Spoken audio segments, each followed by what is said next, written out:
Welcome back to Perimenopause Hell. This video is called Understanding Your Cycle. And I'm sure many of you understand a normal menstrual cycle, but this is in respect to your perimenopausal years when your background level of estrogen is lower. If we look at this diagram here, you can see that over the course of your lifetime, your background estrogen level changes so that your highest estrogen levels are in your mid-30s if you're an average kind of a person. Once you get to your 40s, the estrogen level starts to decline. So you'll see that the average age of menopause is 51. So in your 50s, your estrogen level really has started to plummet. So we're concerned with the lower levels of estrogen in your 40s and the effect that has during your menstrual cycle. So if we look at a normal menstrual cycle, let's zoom in on this a bit. Now here we're looking at progesterone levels in purple, and we're looking at the estrogen or estradiol in this pink dotted line here. So if we look at day one, what happens with your estrogen is day one, it's pretty low. You have your period. Day 5, your period should start to slow down a bit, and your estrogen level starts to go up a bit, and it goes up and up and up and up till it reaches a peak around day 10, and then it starts to go down again after that peak until you hit ovulation at day 14. Then it starts to go up again a bit until about day 21. And then it goes all the way back down again to the lowest point, which is day 28, and your period starts. When we look at progesterone, it's a similar sort of picture, only there really isn't much at all until we get to day 14. Most of you will understand that you don't have any progesterone at all until you ovulate, because basically progesterone is produced by the blister on the ovary where the egg popped out of the ovary. This blister is called the corpus luteum, and this blister is responsible for producing progesterone. So progesterone is only really made by your body after ovulation on day 14 or thereabouts, and the level is high all the way through to about day 26, where it crashes. And this crash in both the hormones is what gives your body the trigger to start your period. So what's happening in relation to your slightly lower estrogen levels than a younger woman is that when you have these natural crashes in your estrogen level, it's going to produce crunch points during your cycle where you're going to get some slightly different symptoms than you are used to as a younger woman. So during the second half of your cycle, for example, you might have been used to getting some PMS symptoms.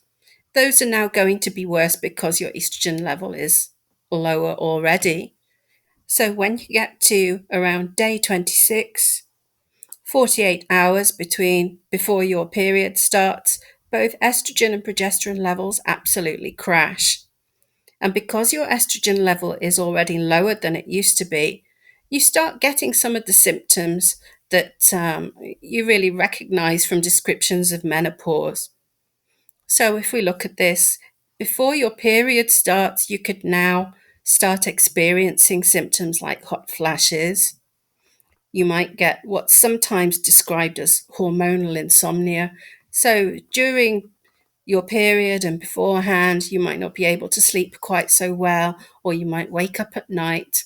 There's insomnia isn't just about not being able to sleep at all. You might be able to get to sleep, but then you wake up at 3 or 4 in the morning and can't get back to sleep. And the quality of your sleep may be poorer than it used to be. You might also get night sweat, so you wake up all hot and sticky.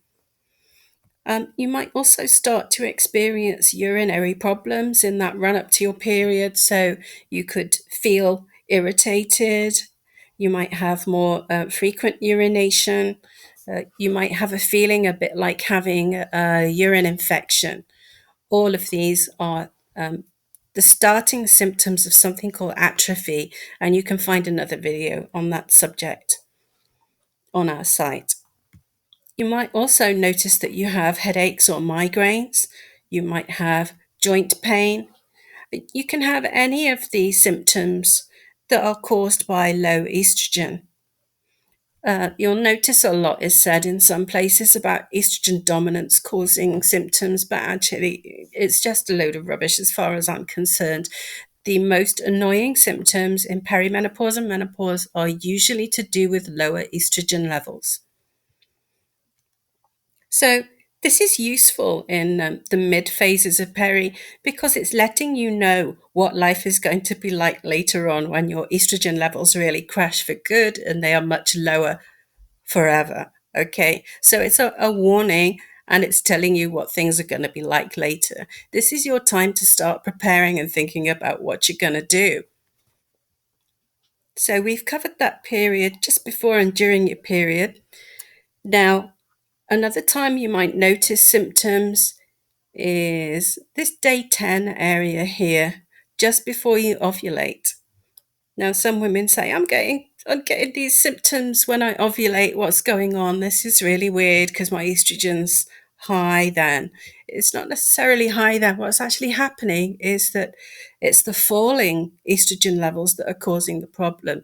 It's the fluctuation, it's the change from the peak on day 10 falling towards day 14 when you ovulate. Sometimes changing levels of hormones, falling levels of estrogen can cause as much difficulty as low levels. So again, it might cause these problems, but we're all individuals. So some women are going to get the classic symptoms, some women might get other symptoms. They can all be very unique to you. One thing I might say about ovulation problems and symptoms is you can get problems like sore breasts, but it will start and finish, and it can be more to do around that day 10 of the peak in estrogen, because high levels of estrogen and that estrogen peak can cause sore breasts. But sore breasts are not exclusively a high estrogen symptom. And this is where things like estrogen dominance can get confusing. Like I've said before, I don't really believe that such a thing exists. When you get into the second half of the cycle, in the luteal phase, sore breasts can return again, and this is caused by progesterone. Progesterone is the hormone of pregnancy. So those of you who have had children will remember the sore boobs. Some of that's to do with estrogen, most of it's to do with progesterone. And those of you who've always had this symptom as part of your premenstrual syndrome, you will recognize that. Premenstrual syndrome can start getting really severe in perimenopause. It can be miserable, and it can really begin to take over your life. And I would strongly recommend, if you have that kind of a problem, that you seek out some Agnes Castor's VTEX, which I think is an absolutely brilliant supplement. There are a lot of medical studies into showing what it does, and there is a lot of medical proof that it does what I say it does. We'll go into supplements in another video. So basically what I've done here is cover the two major crunch points that you would expect. But one thing that I will say before ending the video is that although these are the typical things that happen, as you get nearer and nearer to full menopause, it's going to get more chaotic and unstable. If we look at this chart here, it just shows the sort of general craziness that goes on as you enter this perimenopausal phase. This is why hormone tests aren't really helpful, because the levels of hormones can change so drastically one day to the next that what I've said in this video may not apply at all. It's a chaotic and crazy period, and it certainly is hell for a lot of us.